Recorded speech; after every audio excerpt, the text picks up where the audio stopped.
Okay. क्योंकि LinkedIn पे आप अगले को पूछ भी सकते हैं, you can place the ad. आप प्रीमियम ले लें तो और अच्छा हो जाएगा, नहीं लेते प्रीमियम फ्री में भी हो जाता है उसके अंदर।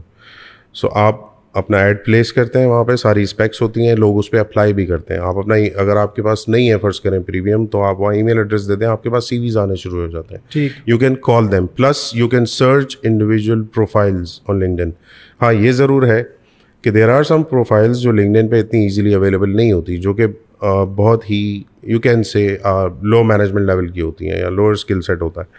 सो वो अवेलेबल नहीं होती, उसके लिए फिर आप अदर मीन्स यूज़ करते हैं। इंडीड भी एक अच्छा प्लेटफॉर्म है, लिंक्डइन है, rosie.pk है, बस उसके ऊपर कुछ इश्यूज़ हैं, पुरानी प्रोफाइल्स मिलती हैं, नंबर्स अपडेटेड नहीं होते and email addresses are old, so वहाँ थोड़े से चैलेंजेस आते हैं। But best platform is LinkedIn, क्योंकि वहाँ आप डायरेक्टली उस बंदे को ऐड करके पूछ भी सकते हैं कि भाई are you interested for the position और नॉट, ताकि आपका टाइम सेव हो जाए। ना कि आप ऐड लगाएं, सीवी आए, फिर आप कॉल करें, वो अगला कहे कि जी मैं आ रहा हूँ इंटरव्यू के लिए। एक और इशू है, जॉबलेस हैं लोग, जॉब नहीं है, आते भी नहीं है इंटरव्यू के लिए जब हम इंटरव्यू अलाइन करते हैं तो। अच्छा। सो ये भी एक फैक्टर होता है उस पर। ज़ाहिर है as a recruiter it's very painful and it's very time consuming कि आप उनसे फॉलोअप भी ले रहे हैं, फिर वो आपको कह भी रहे हैं कि हम आएंगे, और फिर वो उस वक्त शो अप नहीं होते।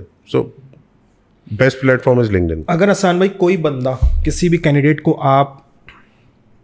आपको सिलेक्ट करना होता है, आपने सेलेक्ट कर लिया, अब एक टाइम ड्यूरेशन आपने उसको प्रोवाइड करना होता है कि मैं इसको जो है, ये आपका प्रोबेशन टाइम है। प्रोबेशन टाइम में आपको फील हो जाता है कि क्या ये कैंडिडेट इस जॉब के लिए राइट है या रॉन्ग है। अगर राइट है तो आप उसको किस तरह बेनिफिट्स देते हैं, जो उसकी आप सैलरी डिसाइड करते हैं उसमें इंक्रीमेंट करते हैं, या फिर अगर उसको रिजेक्ट करना है तो या डायरेक्टली आप उसको रिजेक्ट करते हैं, ये बीच में आप जो स्पेस होता है उसको कैसे फेस करते हैं? देखिए, इनिशियली तो once a candidate is selected, ठीक है, मिनिमम प्रोबेशन पीरियड 3 मंथ्स का होता है, ठीक है, जो कि हम लोग 3 मंथ्स के लिए उसको कहते हैं कि यार आप आ जाएं, एंड वो नोटिस पीरियड अपना सर्व करता है, वो ज्वाइनिंग डेट पे आ जाता है, प्रोबेशन पीरियड स्टार्ट हो जाता है। वंस प्रोबेशन पीरियड अगर स्टार्ट हो गया, ठीक है, और वो उसके बाद अपना काम शुरू कर देता है, रेलेवेंट डिपार्टमेंट में उसको आपने प्लेस कर दिया। For instance he is a software engineer, back and development का बंदा है, .NET पे काम करता है, तो आपने उसको जी बैक एंड डेवलपमेंट डिपार्टमेंट में प्लेस कर दिया। अब उसका काम स्टार्ट हो जाता है, उसकी पहले 1 महीने होती है ट्रेनिंग। आप उसको अपना प्रोजेक्ट या प्रोडक्ट, जो भी कंपनी है वो उस हिसाब से समझाती है, ठीक, कि हम लोग इस पे काम कर रहे हैं, ये हमारा कोड है, इस तरह काम होता है। वो 1 महीना लर्न करता है, उसके बाद उसका डिलीवरी का टाइम आ जाता है कि भाई उसको टास्क देने शुरू हो जाते हैं, जो कि लाइन मैनेजर्स होते हैं, लीड्स होते हैं, सुपरवाइजर्स होते हैं। जब वो टास्क कंप्लीट करता है तो ऑब्वियसली हमें पता चलता रहता है कि भाई कि वो बंदा काम का है या नहीं है, प्रोबेशन में वो सही कर रहा है काम, लर्निंग हो रही है, स्पेस कैसी है, लर्निंग एटीट्यूड है नहीं है, रूड है, सारी चीज़ें। अच्छा, ये कहने को बहुत आसान लग रहा है, but it's a continuous feedback sessions with the line manager. Okay, we take it every 10 days के जी कैसी है नई रिसोर्स, सही है। वर्बल भी होते हैं, you can take on evaluation forms. कुछ कंपनीज मंथली इवैल्यूएशन करती हैं प्रोबेशन में, we do it 3 months later, लेकिन कंटिन्यूस इवैल्यूएशन हम वर्बली लेके चल रहे होते हैं, ताकि हमें एक आइडिया हो कि यार हमने are we going to confirm him और नॉट। वंस उसका प्रोबेशन कंप्लीट हो जाता है, जो सक्सेसफुल कैंडिडेट है, तो it depends on the company's policy कि उसका रेज होना है या नहीं। कुछ ऐसे भी कैंडिडेट्स होते हैं जिनका पहले महीने में कंफर्मेशन हो जाता है, ओके, क्योंकि उन्होंने इतनी जल्दी पिक किया होता है उस चीज़ को, और उनका फिर रेज भी होता है, रेलिवेंट भी होता है फिर वो। एग्जैक्टली उसकी रीज़न है कि he is an outstanding candidate, तो लाइन मैनेजर रिकमेंड्स कि this percentage of amount should be increase in his salary. Otherwise कुछ लोगों के इंक्रीज नहीं होते, जो नॉर्मल बेनिफिट्स हैं वो इंटाइटल हो जाते हैं प्रोबेशन के बाद, like PF, medical, you have your bonuses, सारी चीज़ें, लीव्स एंड ऑल, सारी चीज़ें आपकी इंटाइटलमेंट में आ जाती हैं। अगर इंक्रीज होता है तो ऑब्वियसली वो एक एडिशनल वो हो जाता है, तो वो भी प्रोबेशन के बाद हो जाता है। ये तो बात हो गई, आपका बंदा सेलेक्ट हो गया, अब उस बंदे को रिजेक्ट करना है, यस, उस पर बात करनी हो, किस तरह से फेस करते हैं उसको रिजेक्ट करने के लिए? It's a very difficult thing to do. मैं यही बोल रहा हूँ कि एक आप देख रहे होते हैं यार, बंदा अभी जो है वो बहुत सारे ये देख रहे होते हैं कि यार बंदा पोजीशन के मुताबिक, आपने जो बात की थी स्टार्ट में कि right position for the right job, अगर कोई बंदा आपको लगता है कि यार ये बंदा जो है ठीक है, ये कुछ टाइम में आके इसको पिक कर लेगा इस पोजीशन को, और आपको लगता है यार ये 3 मंथ्स के अंदर 90 डेज़ के अंदर इसने ये कवर नहीं किया, उसको रिजेक्शन के वक्त आपके माइंड में क्या होता है? डायरेक्ट रिजेक्ट कर देना? नहीं, मैं बताता हूँ। अब देखें होता क्या है कि पहले तो जो सिलेक्शन का प्रोसीजर है ना, उसमें एचआर खाली इन्वॉल्व नहीं होता, उसमें उस स्पेसिफिक डिपार्टमेंट का बंदा भी इन्वॉल्व होता है। Once he recommends that employ, HR का काम होता है उसके एटीट्यूड को देखना, उसके एथिक्स को देखना, उसके अटायर, मतलब उसकी जो भी ओवरऑल पर्सनैलिटी है उसकी असेसमेंट। टेक्निकल असेसमेंट और work related assessment line managers करते हैं, ठीक है। Once line managers do that, वो रेकमेंड करते हैं कि ये बंदा सही रहेगा, तो एचआर उसकी हायरिंग की तरफ प्रोसेस करता है। अच्छा, अब सिंस वी एचआर वाले यूजुअली कॉल इट कि यार ये एक रिस्क फैक्टर होता है किसी भी नए बंदे को आप इंडक्ट करते हैं, क्योंकि देखें आप भी इस चीज़ को समझते हैं कि कोई भी नया बंदा असल रंग आपको तभी दिखाता है जब वो ऑर्गेनाइजेशन में आता है। ऐसा ही है, ठीक है। वी यूज्ड टू से कि इट्स लाइक अ शादी, कि जब घर पे आएगी तो पता चलेगा कि असल रंग क्या, असल रंग क्या, क्योंकि पहले तो सब कुछ अच्छा अच्छा होता है। ऐसा ही है। सो वंस वो आ जाता है और अगर वो परफॉर्म नहीं कर रहा तो दैट डिपेंड्स कि उसकी परफॉर्मेंस का लेवल क्या है। अब फॉर इंस्टेंस वो अगर बिल्कुल ही परफॉर्म नहीं कर रहा तो फिर हम उससे कहते हैं कि यार you have your 15 days notice period. वैसे तो प्रोबेशन में इट्स नॉट मैंडेटरी कि आप नोटिस पीरियड दें, ठीक, लेकिन हम देते हैं रीज़न बीइंग कि यार वो जॉब ढूंढ ले ताकि उसकी सैलरी चलती रहे कुछ दिन। We are not bound to do that, but हम करते हैं एज इन गुड फेथ, ठीक है। अच्छा, अब उस 15 डेज में वो अपनी जॉब सर्च कर लेता है and he goes. We normally take a resign. कुछ कंपनीज डिसमिस कर देती हैं। डिसमिसल थोड़ा सा हार्श हो जाता है फॉर द कैंडिडेट्स। खुदा न खास्ता कहीं से कोई कॉल आती है, आजकल दुनिया it's very small world, HR वाले बहुत कनेक्टेड हैं आपस में। सो आपसे फीडबैक लेते हैं कि यार ये रिसोर्स क्यों आई और 2 महीने में चली गई। तो आप अगर वहाँ बता दें कि यार ये डिसमिस हुआ था और उसका रीज़न ये था, तो उस बेचारे को वाली जॉब भी नहीं मिलती।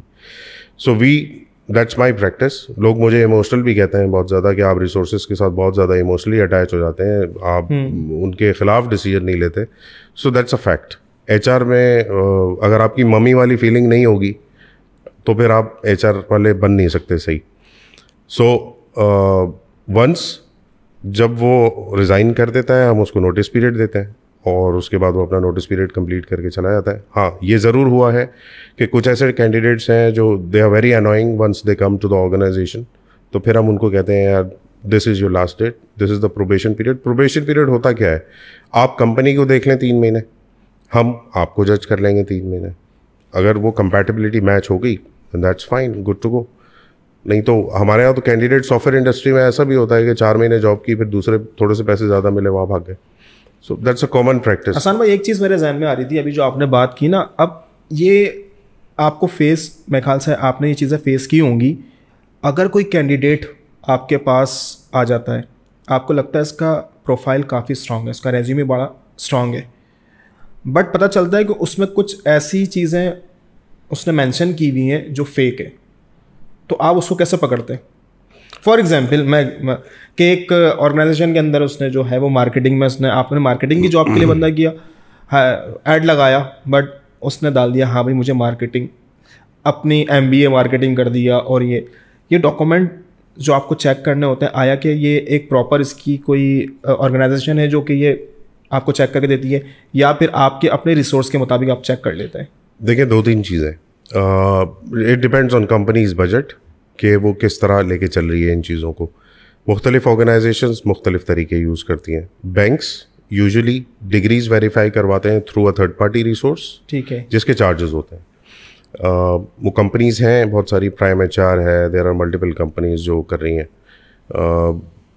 उसके थ्रू होता है। प्लस एक्सपीरियंसेस जो उसने शो किए हुए हैं उसके अंदर, उसके लिए वो लेटर भेजते हैं उस कंपनी को।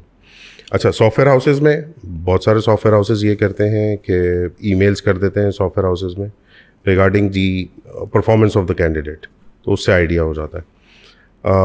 अगर आप हमारी स्पेसिफिक ऑर्गेनाइजेशन की बात करते हैं तो हम लोगों को नॉर्मली पे स्लिप्स देख के, एजुकेशन सर्टिफिकेट्स देख के आइडिया हो जाता है। That's bye experience. प्लस जब आप क्वेश्चंस कर रहे होते हो तो you need to be very specific. आप उसकी प्रोफाइल के अकॉर्डिंग बिल्कुल इजीली पता चल जाता है। ये चीज़ इस तरह आप आइडेंटिफाई कर सकते हैं इजीली। इस बात, ये जो आपके पॉइंट्स है ना, इन पॉइंट्स के अंदर मुझे एक चीज़ याद आ रही है, अगर मैं आपसे डिस्कस करना चाहूँ इस बारे में। Please please. कि पर्ची कॉमन प्रैक्टिस इन पाकिस्तान। पर्ची की अगर मैं बात करूं कि भाई ना रेलिवेंट एक्सपीरियंस है इसके पास, ऐसे ही ना इसके पास एजुकेशन है, बिल्कुल ऐसी है। और कि भाई साहब कि कुछ कर सकता हूँ या कुछ करना है, बट रिक्वेस्ट आ जाती है कि यार इसको रख लो। उसे बर्दाश्त करते हैं आप या रखना पड़ता है? That depends.